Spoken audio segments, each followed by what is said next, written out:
Au nom du Père et du Fils et du Saint-Esprit, ainsi soit-il. Notre Père qui êtes aux cieux, que votre nom soit sanctifié, que votre règne arrive, que votre volonté soit faite sur la terre comme au ciel. Donnez-nous aujourd'hui notre pain de chaque jour. Pardonnez-nous nos offenses, comme nous pardonnons à ceux qui nous ont offensés. Et ne nous laissez pas succomber à la tentation, mais délivrez-nous du mal, ainsi soit-il. Saint Pilice, au nom du Père et du Fils et du Saint-Esprit, ainsi soit-il.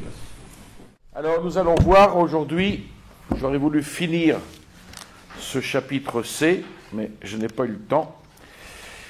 Nous allons voir les éléments divers concernant la presse catholique.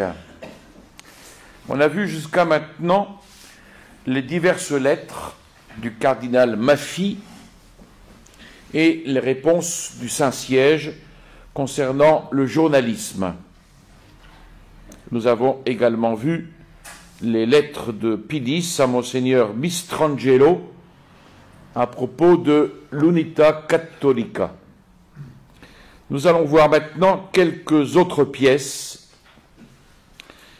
qui sont intéressantes, qui nous font connaître la ligne de conduite de Saint Pidis à l'égard de la presse catholique, mais particulièrement à l'égard des journaux considérés comme intégraux, intégristes, et puis sur les journaux dits de pénétration.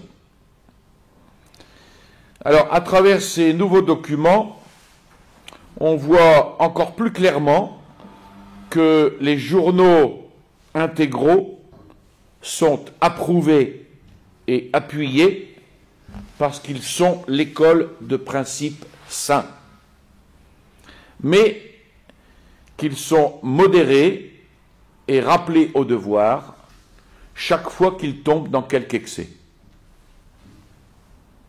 Et puis, à travers ces nouveaux documents, on voit aussi clairement que les journaux dits de pénétration, avec à leur tête ceux du trust romain, sont rejetés à cause de motifs qui se répètent plusieurs fois et qui sont rendus publics de façon solennelle dans la lettre à l'épiscopat lombard du 1er juillet 1911.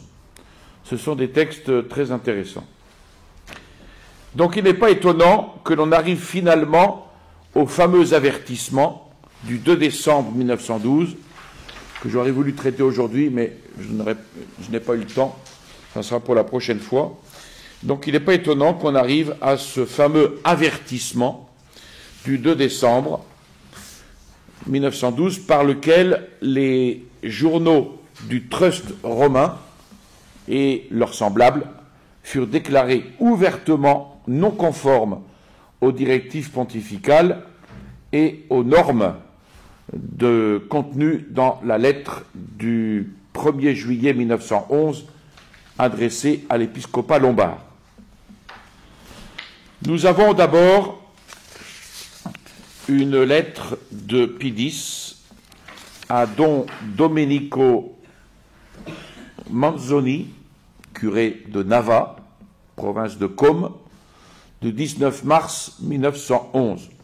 C'est une lettre écrite de sa main qui a été présentée au procès ordinaire de Venise par le témoin, le père Angelo Faggin, franciscain, avec ces mots: au sujet de l'action de Pidis, en ce qui concerne les journaux de l'époque, je présente au tribunal une lettre de Pidis à Manzoni. Cette lettre avait été écrite à la demande du dit curé, qui désirait être éclairé sur le désaccord qui existait entre certains journaux véritablement catholiques et d'autres soi-disant catholiques. La lettre confirme bien les idées de Pidis en ce qui concerne le journalisme dit de pénétration. Et puis elle touche aussi la question du différend entre l'Ariscosa et Milan. Voici donc la lettre. Vous pouvez rassurer quiconque penserait le contraire que le Saint-Père est entouré de personnes qui, consciencieuses et sincères, l'aident, ne lui cachent rien de ce qui se rapporte au gouvernement de l'Église, et qu'il est informé de la marche des diocèses, non seulement d'Italie, mais du monde entier, de façon à pouvoir, avec l'aide de Dieu, pourvoir à tout. Et puis, vous devez savoir que, en ce qui concerne les journaux, il ne peut approuver ceux qui, surtout en Italie, se disant catholiques, acceptent les faits accomplis, ne se préoccupent jamais de la liberté et de l'indépendance du Saint-Siège, au sujet duquel ils n'écrivent que pour en critiquer les actes au grand dommage des fidèles. Quant aux derniers différends, le Saint-Père a fait rappeler les rédacteurs de la Riscosa, journal par ailleurs très louable, pour les principes qu'il soutient et qu'il défend. Mais il n'a pas pu approuver le tapage qui a été fait, aidant ainsi les journaux qui le considèrent comme une écharde dans leur peau et le persécutent, comme ils persécutent l'Unità Cattolica et la Liguria, l'Italia Reale, et d'autres pauvres petits lumignons qui donnent cependant, au milieu de ces ténèbres, quelques faibles rayons de lumière. Ensuite, il y a une lettre de Pie X à Monseigneur Alfonsi Arci, évêque de Côme, du 15 mai. Donc, à la veille de la conférence annuelle de l'épiscopat lombard, à Rho, la province de Milan, sous la présidence du cardinal Ferrari, Pie X répond à l'évêque de Côme qu'il avertit du premier sujet qui serait discuté lors de cette conférence, celui du journalisme catholique, en lui recommandant de déclarer ouvertement que le pape n'approuvait pas les journaux dits de pénétration. Et il indiquait avec une grande clarté les raisons pour lesquelles il condamnait ces journaux. Voici donc la lettre. Très probablement, le président de la conférence annuelle de l'épiscopat lombard, très probablement le président qui a reçu encore récemment quelques leçons, ne défendra pas avec beaucoup d'ardeur la nécessité de soutenir l'Unione et les journaux frères. Mais il pourra y avoir quelque autre avocat, adversaire acharné de l'Unità Cattolica et de la Riscosa, qui en prennent la défense.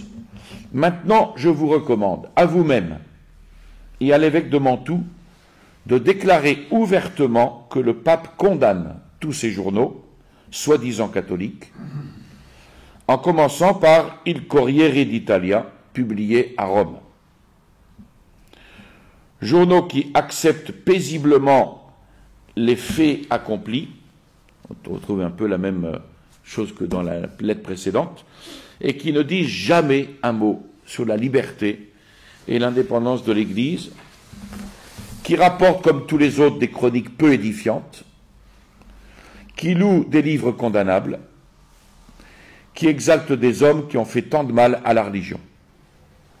Ces journaux ne peuvent pas être soutenus, ne sont pas non plus à recommander, parce qu'ils sont plus meurtriers que ceux qui sont ouvertement très mauvais, et parce qu'ils infiltrent dans les esprits, plus particulièrement dans le clergé, le poison du modernisme. Parlez clairement, cher Monseigneur, etc. Donc ce qui est intéressant, c'est cette note-là. Hein. Ces journaux à demi catholiques, soi-disant catholiques, sont plus meurtriers que des journaux mauvais. Hein. Ensuite, il y a la lettre apostolique Ista Quanti Sit à l'épiscopat lombard du 1er juillet 1911. Alors, lors de cette conférence annuelle de l'épiscopat lombard, qui s'était tenue à Rho en mai 1911, on devait traiter, et l'on traita réellement, de la question brûlante du journalisme catholique. Les évêques adressèrent une lettre collective au Saint-Père, qui répondit par cette lettre apostolique, qui devient l'un des documents pontificaux auxquels vont se référer par la suite ceux qui s'occupaient de la question du journalisme. Naturellement, sont réprouvés ici également et publiquement les journaux dits de pénétration. Le pape alors rappelle l'importance de l'union face, dit-il, à la peine extrême que nous causent les difficultés qui assaillent le catholicisme. Sachant que, pour la défense de l'Église, rien n'est fort comme l'union de tous. En ce qui concerne le gouvernement de vos diocèses, nous avons appris que vos délibérations s'étaient portées principalement sur ce qui, de nos jours, expose l'Église à de si graves calamités. Vous comprenez que nos paroles visent les efforts coupables de ces catholiques qui, dupés par de vaines espérances, voudraient que les catholiques s'immobilisent dans l'inertie et oublient du moins, ne se rappellent pas suffisamment, les droits les plus sacrés de la religion et du siège apostolique. Il ferait un trop grand mal à la cause catholique si l'action des évêques n'y mettait obstacle sans retard. Que cette action puisse être certainement secondée avec efficacité par les journaux et autres publications semblables, ainsi que par les associations de catholiques régulièrement constituées, c'est un fait trop connu pour qu'il soit nécessaire d'y insister. Aussi avez-vous eu raison de décider d'utiliser leur concours pour instruire, pour avertir opportunément les fidèles et provoquer chez eux de salutaires réflexions. Cependant, tout en approuvant cette décision, nous vous exhortons en même temps à veiller scrupuleusement à ce que, dans la défense et la diffusion de la doctrine catholique, les rédacteurs de ces périodiques non seulement ne s'écartent jamais de l'enseignement de l'Église, mais encore suivent très religieusement toutes les directives du siège apostolique. Certains journaux, de parti pris, s'efforcent de persuader les catholiques de subir, sans protester, les dommages infligés à la religion par ceux qui, dans l'ordre public, ont ruiné les biens de l'Église et opprimé sa liberté. Ils ne se préoccupent point des conditions iniques faites au siège apostolique et n'ont aucun souci de celles plus dures encore qu'on lui prépare. Et ils s'emploient totalement à célébrer le génie et l'orthodoxie d'auteurs dont les écrits fourmillent d'inexactitudes et des plus pernicieuses erreurs. Enfin, en raison de l'étiquette catholique dont ils se parent, ils pénètrent plus facilement dans les demeures, ils se trouvent dans toutes les mains, ils sont lus sans défiance par tous, sans en accepter même les ecclésiastiques. Il est donc nécessaire que chacun de vous soit bien convaincu que ces journaux corrompent chez les catholiques le jugement et la discipline, plus même que les journaux ouvertement hostiles à l'Église. Quant aux associations catholiques que le pape désire voir se multiplier et prospérer dans chacun des diocèses, il faut également s'employer avec soin à ce qu'elles observent très fidèlement la discipline et que chacun de leurs membres affiche et défende franchement la foi catholique à son foyer et en public.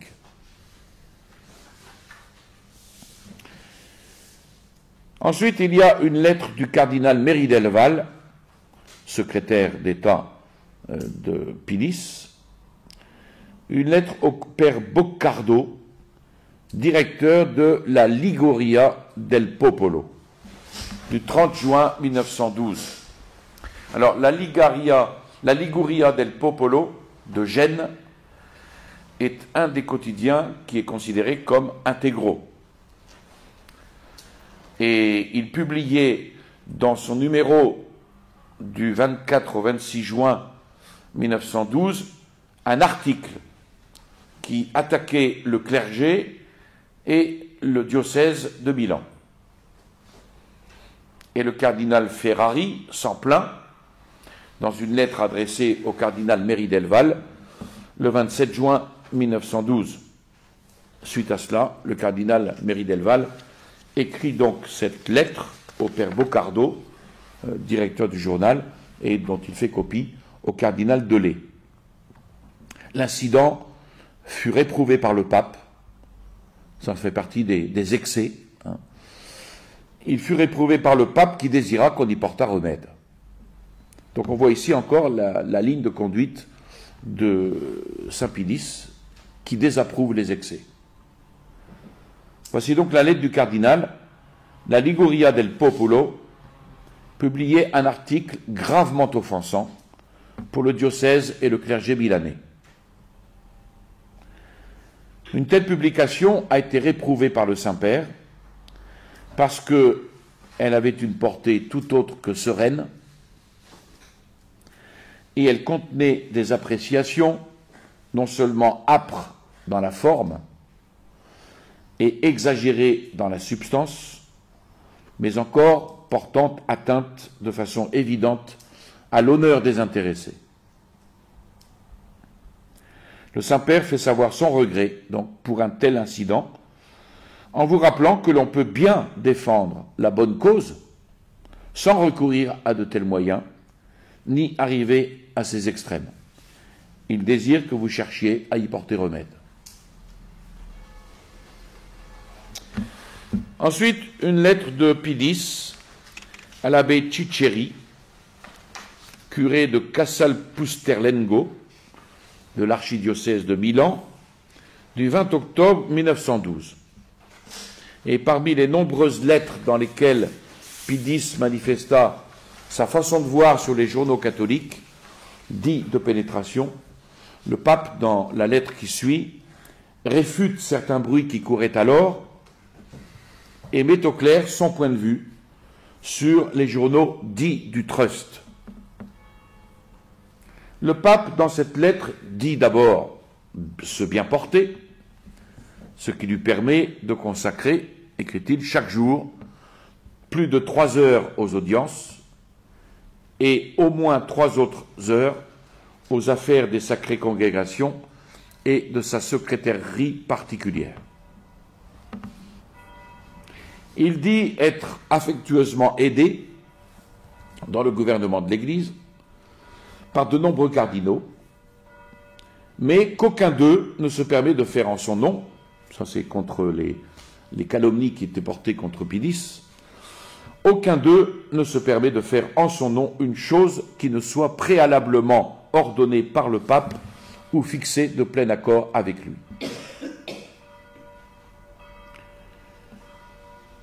Que tous ceux qui prétendent que ce sont 3 cardinaux qui commandent sont des êtres inqualifiables, comme il n'en manque jamais dans l'Église. C'est les propos de Pidis.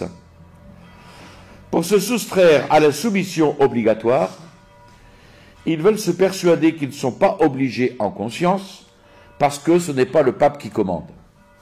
C'est un peu jésuite ça.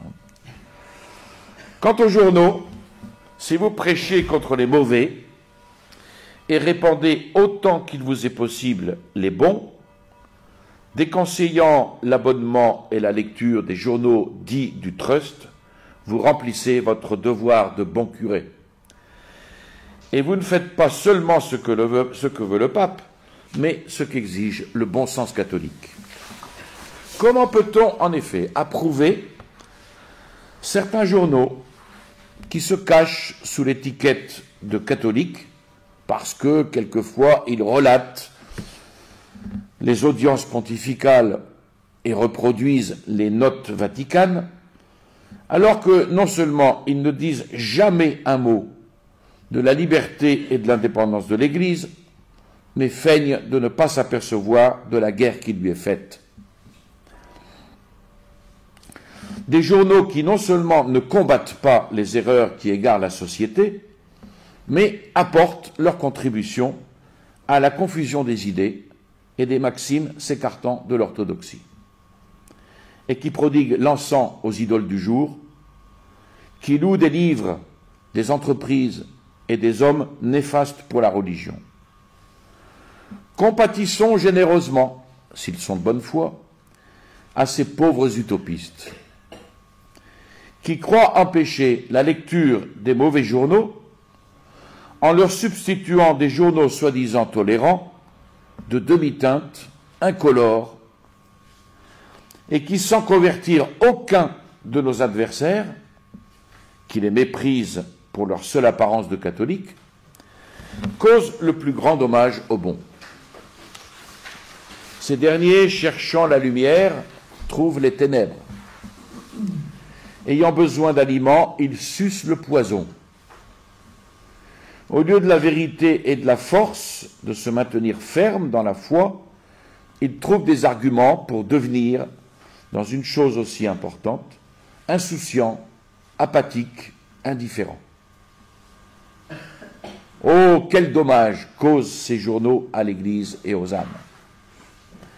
Et quelle responsabilité encourent surtout les membres du clergé qui les répandent, les encouragent et les recommandent.